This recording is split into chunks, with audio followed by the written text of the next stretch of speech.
Da da da da na, da da da da na, da da da da da da na. Magpies, up the pies. Let's review the Collingwood Carlton game.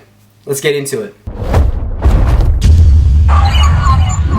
So on Sunday late afternoon, Collingwood took on Carlton at the MCG in front of 80,000 people, and it was a game for the ages, really. It was round 11. It felt like it was a September, deep into, finals territory game. It was insane. It was absolutely insane. Thankfully, it was a Collingwood home game, so there was obviously more Collingwood supporters than there were Carlton supporters there, member tickets, etc., etc. So that helped with the atmosphere and stuff like that. And by now, you would have seen my vlog. It was crazy. It was a crazy, crazy game. The lead-up was huge as well. With doing preview, I was talking to Terry and Pommy and Blue Abroad and all that sort of stuff. And all week, I kept my little mouth shut, or tried to anyway.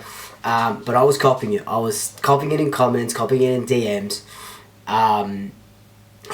So it just made that win that little bit sweeter. That little bit. That's a lie. It didn't make it a little bit sweeter. It made it a lot sweeter. I went nuts after the game. Unashamedly, right? I went nuts. It was good. It was a really good win, and that's what your arch rivals should bring against you. You're not celebrating a win like this if you're versing the Kangaroos or an Adelaide and stuff.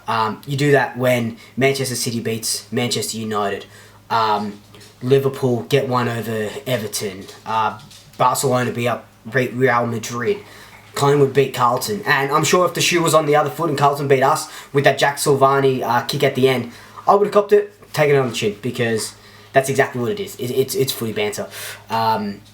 But yeah, it was good, and it was good seeing all the Carlton faithful rolled up. As long as it was footy banter rolled up, it's all fair game. But if you've been on socials, on Twitter and stuff, you would have seen a little bit different from that, which is not on, but we don't have to talk about that now. Let's just talk about this game, and let's just get into what a fantastic team we have on the park. So, in these last 2 weeks, we've taken on Fremantle, who are a top 4 side, Carlton, who are a top 4 side now. We've beaten them both. Fremantle, we did really well against them in the wet. This Carlton game, like I said, was a bit of a roller coaster. We were up by, I think, 20-something points in the second quarter. Just couldn't put them to bed.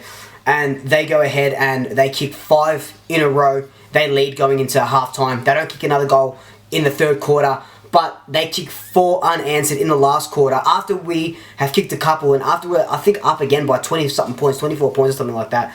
And it was just heart in throat, chest beating, shaking when it was down there for the last minute and a half. It was the longest 5 minutes of my life, that last bit of game time. It was crazy. It was absolutely nuts. And look, honestly, we shouldn't have been in that position. We should have put this bed to rest, I was going to say. Put the game to rest in the second quarter. We should have put the game to rest in the third quarter. It was our wayward kicking again that stuffed us up. And it has stuffed us up a lot of the times this year where we should have put teams to the sword, and we haven't. And that's been a problem with Collingwood. Our expected goal scoring was about 90 points, I've seen on Twitter and stuff like that. We missed a lot of easy ones. Mychek missed ones that he buries. Jack Ginnivan missed 2 that he would eat up any single day of the week. So there's 3 there. Ollie Henry, another one as well. So there's 4 there. That's 24 points. But that's neither here nor there. We still got the win. Yes, there are little things that we can tighten up, but there was a lot to love about this game and this club. One thing I do want to make mention of about the game was that early on in the year, if this had happened, I don't think we would have run out the game. I think Carlton would have gotten on top of us. And look, I guess they kind of did. You can say that they kind of did while kicking 4 unanswered goals. But we were able to hold on. Our defence held up really well under that sort of pressure. That doesn't happen early on in the season. Like I said, I can't remember which video I said it or why I said it, but the boys are now getting themselves conditioned to running out these games. I think it was after the Geelong game or after the Brisbane game.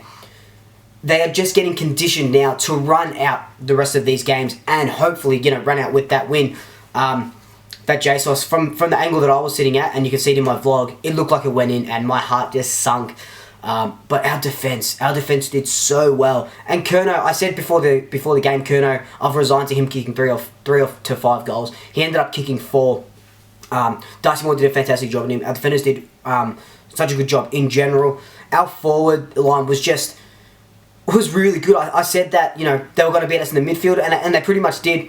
But our forward line, I feel, was where the magic happened. And I said that needed to go for us to win, and that's exactly what they did. No, I did like that it wasn't kind of Ginnivan and Mychek kicking, you know, bags of 4 and stuff. Lipinski moved to half forward, kicked 2 goals. Sidebottom moved, you know, to the half forward or found himself in there, kicked 2 goals. Ollie Henry kicked 3 goals. It's just been a real big turn for Ollie Henry. What's that? 7 goals in 2 weeks after, you know, missing 6 shots or whatever it was against the Bulldogs. So he's turned his, you know, failure of the Western Bulldogs game around, and he's just, you can't move him out of that forward line now. Mason Cox did really well. Only kicked 1 goal, but around the ground, his marking capabilities was amazing. Crisps running, Pendlebury in the middle. It was just Jeremy Howe's intercept marking. Nathan Murphy, I have so much praise for Nathan Murphy. I can go on and list every single, Johnny Noble. Everyone played their role so well. I think it was just a very good, not even a very good, it was a very great team. Very great, is that, can you use those? Very great team performance. But that's what it was. It was a very great team performance, and this Collingwood team just keeps blowing me away. One stat that I do want to point out is our pressure and our pressure acts in general. Scott Pendlebury had a game high 31 pressure acts that game. We beat Carlton in that statistic 308 to 249. We are known for our pressure now. We saw that against Fremantle last week where we had 90 tackles. We did it again the other day against Carlton. I love that we can have this defensive pressure and just pile it on, and then we go on the break and we just look so good running out of the guts. I think it was 2 or 3 times where we had that counter-attack really going against Carlton, and then we got one, the ball, I think it was Crisp or DeGoey, got one over to Mychek over to Cox in that last quarter, and the same thing happened, Jamie Elliott, or was the DeGoey going to Ollie Henry on the break. He could have gone over to Jamie Elliott. He did miss, but that sort of counter-attacking pressure is there, and it's amazing to see. Like I mentioned, one of the things that did worry me was the midfield battle. Our ruckman, Cameron and Cox, were going up against Silvani, De Koning, and at times Patrick Cripps was in there as well.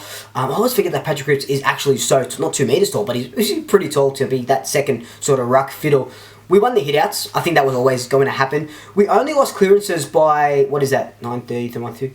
By 5. So that's pretty good. You know, when Brodie Grundy went down and Cameron was just getting into the ruck, and Begg as well, we were getting smashed in hitouts and smashed in clearances. And we've done well these last couple of weeks to reel it back. And I'm really happy about, you know, losing the clearances by -5. We did lose a lot of centre clearances though, especially in that last quarter. Carlton just caught us out on that fast break, so we really do have to tidy that up a little bit more. But ultimately, I was pretty happy. Like I said, would love to see a little bit more centre clearances though. But around the ground, I just think I can't heap praise more on this Collingwood side, and Craig McRae as well. We won 6 games for the entirety of, you know, season 2021. We are near the halfway point of season 2022, and we've already won 6 games. We've already made up all of the games that we won last year to now, and we're 11 rounds in. It's amazing. We're 6-5. Finals looks like it's a possibility, but, you know, I'm not banking on it. There is still a lot of water under the bridge for this Collingwood side.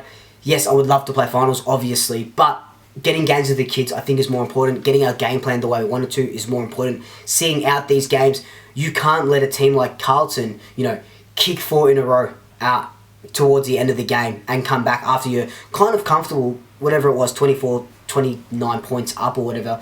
Because you keep doing that, you let Geelong did that, you know, Brisbane, Melbourne can do that, and Fremantle on a dry day. You don't want to do that to the really good teams, and which Carlton, you know, happen to be at the moment.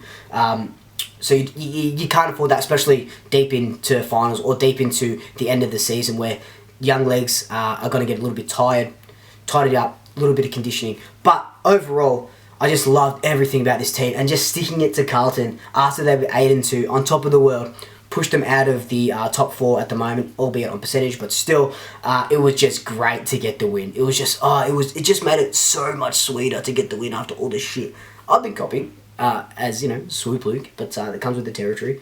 Footy banter comes with the territory, not personal attacks. But it was just so sweet, and it was.